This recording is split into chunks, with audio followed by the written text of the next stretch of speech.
So many people in Sweden are lining up to get these microchips that the country's main chipping company says that it can't even keep up with the number of requests. Really? What in no way I would do that. What in the Illuminati, mark of the beast, witchcraft is going on over there in Sweden? And Steve, this is happening here. I don't want to get biblical, but you know, I've heard about this mark of the beast business my whole life. I think it's true. I think biblical prophecy. The more I'm hearing about this, everything we do. So we can talk about this, but this isn't coming. It's already here. Right. And in China, this is the tip of the proverbial iceberg.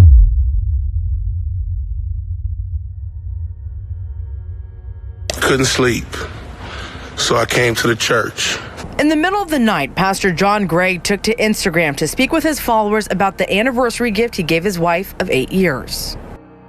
Pastor John Gray, he leads the Relentless Church down in South Carolina. It's an evangelical megachurch with some 22,000 members, many of whom weren't so happy when they learned of his very generous gift. This morning, outrage at the pulpit. Get that in your spirit. John Gray, a megachurch pastor in Greenville, South Carolina, speaking out after facing fierce criticism for buying his wife a $200,000 Lamborghini. First of all, it wasn't a pastor that bought the car. It was a husband that bought the car. And I won't ask permission from anybody to do it. Video surfaced this week of the pastor presenting the car to his wife in celebration of their 8-year wedding anniversary. But the image was soon taken down after response to the pastor went viral. Gray says the money comes from his book deals and from his reality TV show, The Book of John Gray, on the Oprah Winfrey Network. Gray is a former associate pastor at Joel Osteen's mega church in Houston. Osteen, who lives in a $10 million mansion, famous for preaching the gospel of prosperity. Gray echoing that message, saying he deserves everything he's got. This story has plenty of people talking with mixed opinions on social media. Right now on our Facebook page, David writes, I believe this is between him and God. Let us not judge him as all of our days, that is, will come to stand before Jesus Christ. Meanwhile, Donald says, my understanding is he is a New York Times bestseller. This is just like everything else. People are mad at him because they can't be him. We also have a poll right now on our Facebook page asking you what you think about that purchase. So far, close to 11,000 people have already voted, and right now about 75% of them say that gift was inappropriate. The other 25% don't have a problem with it. Mr. Yang, has China declared war on Christianity? Yes. Fang Gong Wang, a leading expert on religion in China, says what started several years ago as a small government campaign against unregistered churches has turned into all-out war. The campaign was first experimented in Zhejiang province in 2014 to 2016. Now it has become a nationwide campaign. A campaign where authorities routinely target houses of worship, destroy crosses, burn Bibles, and arrest pastors.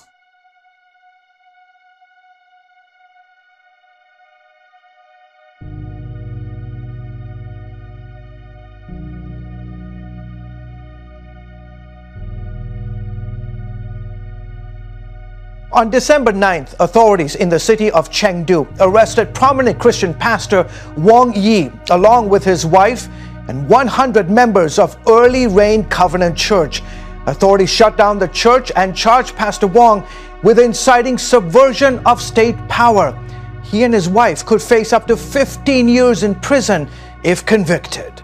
Well, Chinese authorities have developed a new surveillance tool. It's called the gait recognition. It's a software that can identify people using their body shapes and how they walk, even if your face is hidden from a camera.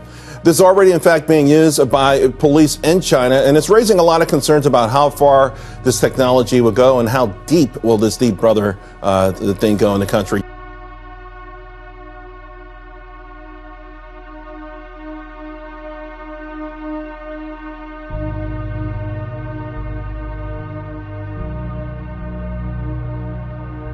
Another thing they have is called the social credit system, and it doesn't allow you to be a bad citizen. It's going to go into place in 2020, but already I've read that they've generated 7 million punishments. So This is sort of the scary stuff. We've read about it for a long time, but it's coming into existence. Yeah, I think this is new totalitarianism, and we've got to put this in a historical context. I mean, you can imagine what this kind of technology would be used under a Lenin or a Mao.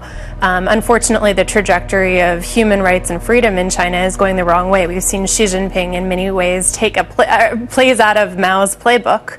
So I think this is incredibly disturbing.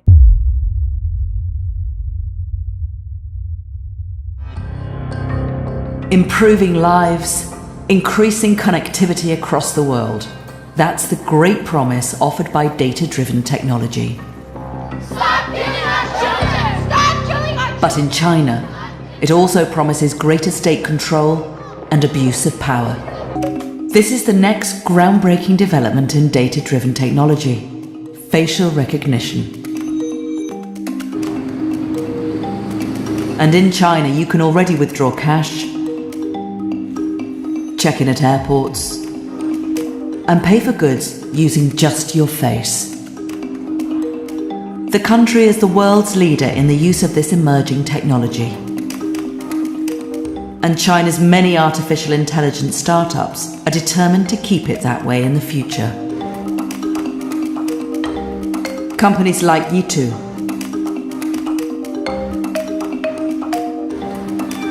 We're pioneering artificial intelligence research and innovation in the hope of creating a safer, faster, and healthier world. 第一次发现，参加展会可以不必排队。Yitu is creating the building blocks for a smart city of the future, where facial recognition is part of everyday life. This could even extend to detecting what people are thinking. 人工智能 Facial recognition, they can read people's emotions, and we are actually now working on these innovative demonstrations and technology. But the Chinese government has plans to use this new biometric technology to cement its authoritarian rule. The country has ambitious plans to develop a vast national surveillance system based on facial recognition. It'll be used to monitor its 1.4 billion citizens in unprecedented ways, with the capability of tracking everything from their emotions to their sexuality. What you buy, how you spend your time, if you jaywalk, if you smoke on a train, if you criticize the government, even a family or friends. I mean, this is... It's going to track what apps you're on your phone.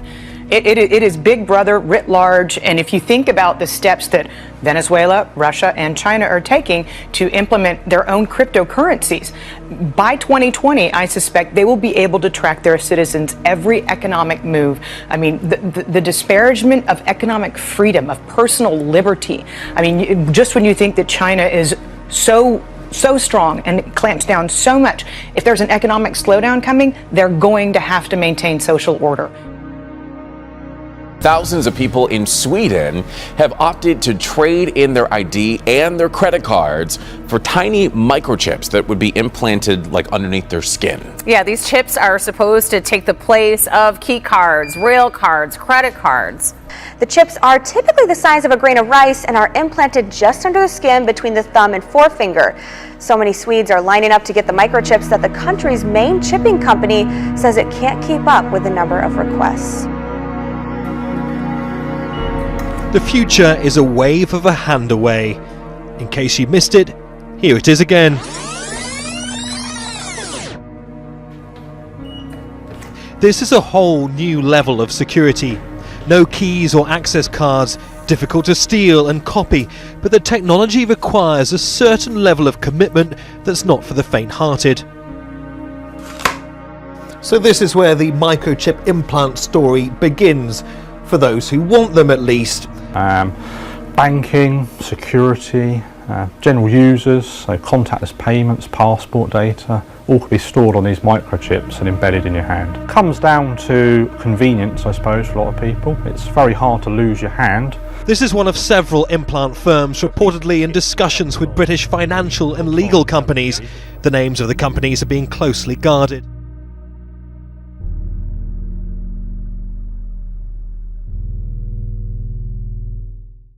There are worries microchipping could eventually become the new normal.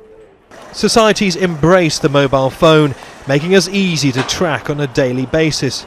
But by implanting microchips, there may be few places left to truly escape from technology. But I'm just not even feeling comfortable. But although there's microchips in pets, so I mean, it's not unheard of, you know. Yeah. But I have a close friend who's actually a TV meteorologist in Sweden. I actually need to give her a call You need about to that. talk I to really her. want to find out if that really is. yeah, why don't you do a little Skype? I want to learn more. Any signs you think that someday we may have to grapple with these issues too? I believe at some point we may, maybe not to this degree, but it's a technology that would look enticing to a lot of people. Yeah, I mean, I think we're all creeped out a little bit about what Facebook and Google can do. Last week, the journal Science published a study by Vanderbilt University Medical Center. It advocates for the creation, get this, of a universal, nationwide DNA database, including you and me and everybody else. The study advocates for the United States to also join the ranks of the UK, Saudi Arabia, and Kuwait, all countries that have been fiddling with this idea of creating this type of super system with genetic information from every and all societies.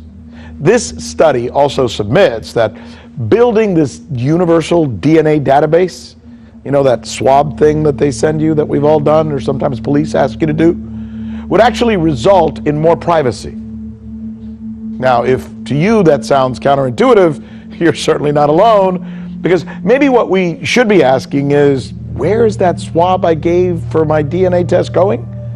Who has it? What are they doing with it? Who are they sharing it with?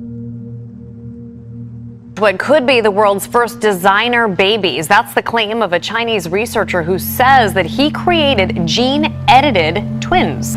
Overnight, an astonishing and dubious claim. A scientist in China saying he created the world's first genetically engineered babies. Two beautiful little Chinese girls named Lulu and Lala came crying into the world as healthy as any other baby. Technology to genetically edit human embryos has been around for a while, but scientists were unwilling to cross that ethical line until now.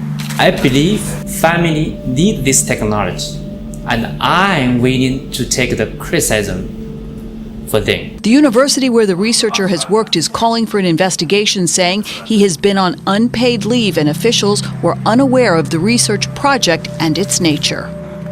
So creating these genetically modified babies, allegedly that happened, is being called dangerous and unethical. And with this story, it's not a question of whether this could be done at all. It's a question of if, when, why, and how. And let me just tell you what we're talking about. It's a technique called CRISPR, gene editing. You take a strand of DNA which codes for genes, and this CRISPR actually works like a scissors, removes the gene, and then this DNA heals itself. So whatever this gene codes for, a disease, a condition, in theory, maybe even other things like hair color, is now gone. If they really understood the full consequences of what was being done. It's amazing. One person making a decision to affect One person mankind. changing the genetic code of the human race. For generations. For generations. It's helping them to identify wanted suspects in real time. What worries some people here is that as the technology develops, so too does the capacity for it to be abused. 那么所有的人在这个生活当中都处在严密的监控之下你不能做任何政府不喜欢的事情如果是这样子的话，我个人认为就相当于进入一个极权主义的一个状态，这是一个很恐怖的状态。 Already the authorities are using facial recognition to name and shame citizens, even for minor offences like jaywalking. And in China, this is the tip of the proverbial iceberg, because their plan is that by 2021, they're going to have 600 million cameras all over the country. Every citizen, seriously, every citizen will be tracked. I know this. And they're going to be given a score. They're going to be given a behavioral score, and if the score is good, if you act good, you get perks like better transit, better transportation, better hospital, a gym membership. If you're bad, you get put on a blacklist and you suffer problems with travel and other issues. Steve, I mean, that's Steve, as Orwellian as it gets. This is going on now. In fact, have you ever noticed here in New York City, where I am and you are, do you know that whenever there is any murder anywhere, any suspect, we always have a picture of him. And nobody ever says, wait a minute, are there cameras on every corner? Yes. And let me also tell you something. For those of you who are trying to get your credit scores okay, you know, your FICO and this FICO and Equifax, there are going to be new algorithms, seriously, that are going to base your credit worthiness not so much on your payment history and all of the usual factors, but who your friends are, how long you are online. Do you ever get anything from Apple, which I do, that says, here's your productivity. This is how long you've been either on your phone or wasting your time. Steve, this is not the future. We live in a 24/7 real-time panopticon. We are watched every step of the way. And what scares me even more is not that we're talking about this, but that the newer generations who were born in captivity don't have any appreciation for this thing that you called Orwellian, this dystopian horror story that's been written. And that's great. Now. That is a great, seriously, all kidding aside, born into captivity or born in captivity, that is a great way to put it. His sermons, many of them widely circulated on social media, soon made him a rising star and an important player in the Christian revival that was sweeping China. All that has come to a screeching halt with his arrest and the closure of the church. Still, members of his congregation vowed to keep meeting despite the risk of arrest.